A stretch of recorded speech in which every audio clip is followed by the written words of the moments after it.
Bonjour et bienvenue sur ma chaîne Sylvie. Donc là il pleut, c'est une pluie d'orage tropicale, je ne sais pas si vous entendez. Voilà, ça tombe sévère.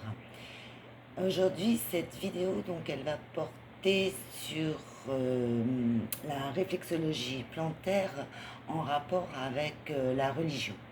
J'avais fait dernièrement une vidéo sur la réflexologie plantaire et la spiritualité. Pour vous dire que la réflexologie plantaire est une science à part entière et que c'est ancestral, que tout est lié pardon, et donc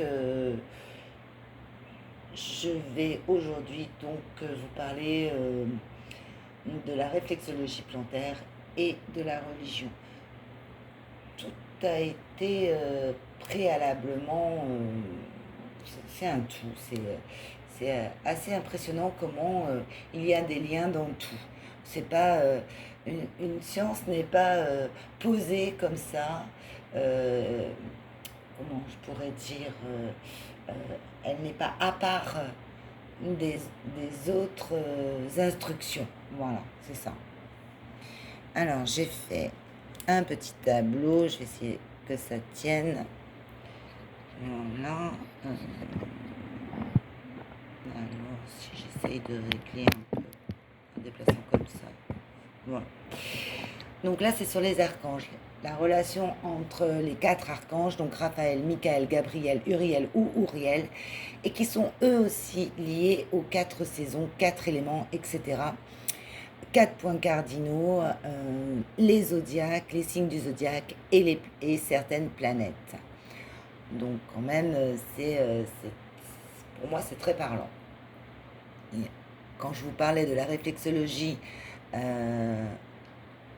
avec les planètes, avec les signes zodiacaux, là, maintenant, on peut rajouter également les 4 archanges. Donc, ils ont des noms arabes, donc Israfel, pardon si j'écorche, Michaël, Sibraï, Israël et Azraël, comme dans les Schtroumpfs. Et le tétragrammaton, YHVH. Donc le tétragrammaton, ça veut dire le nom hébreu pour Dieu. Et il est considéré comme trop sacré par les Juifs pour être prononcé. Donc on va voir que Raphaël est relié à l'élément air, Michael est relié à l'élément feu, Gabriel à l'élément eau et Uriel à l'élément terre. L'élément air est également l'élément éther. On va voir aussi que par rapport aux saisons, on peut très bien mettre Raphaël dans le bois également. Les points cardinaux, l'est pour Raphaël, l'Orient. Michael va se retrouver au sud, méridien. Quant à Gabriel, il est à l'ouest, l'occident, et Uriel au nord, septentrion. Les positions, donc gauche, devant, droite, derrière, ça peut nous parler par rapport peut-être aux méridiens, qui sont situés sur le corps, les méridiens qui sont un système énergétique aussi complexe que votre système veineux, et qui suivent des trajets bien précis. Donc, comme on a devant, derrière, droite et gauche, peut-être se rapporte-t-il au système des méridiens, mais aussi du yin et du yang. Les saisons, donc, on va retrouver Raphaël dans le printemps. Michael représentera l'été, Gabriel l'automne, Uriel l'hiver. Les symboles, donc on va avoir Raphaël, le symbole c'est l'aigle, Michael, le symbole c'est le lion en été, et Gabriel, le symbole de l'ange, et Uriel du bœuf. Bon, les évangiles, Raphaël c'est Jean, Michael c'est Marc, Gabriel Matthieu, Uriel c'est Luc. Je ne suis pas assez, comment dire, j'ai pas assez de connaissances pour les évangiles. Je vais m'intéresser maintenant au zodiaque. Donc, Raphaël, c'est les Gémeaux, la Balance et le Verseau, puisqu'il est dans l'air. On va retrouver ces 3 signes d'air que l'archange Raphaël représente. Michael va représenter donc les signes de feu, Bélier, Lion, Sagittaire, qui sont en été. Gabriel va représenter les signes d'eau, Cancer, Scorpion, Poisson. Uriel va représenter les signes de terre, Taureau, Vierge, Capricorne.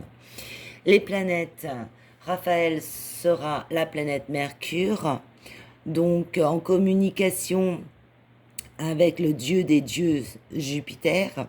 Elle transmet le message. C'est la planète de la communication, comme on avait vu avec la vidéo sur les planètes, la réflexologie plantaire.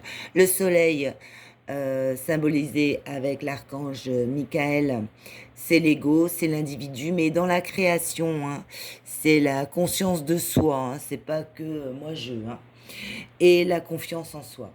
Gabriel, il sera relié à la lune, donc à l'émotion, mais aussi à l'instinct de groupe. Uriel sera représenté avec la planète Saturne, qui représente le facteur temps. Donc voilà ce que je voulais vous montrer. Encore un lien du tout en un et du un dans tout.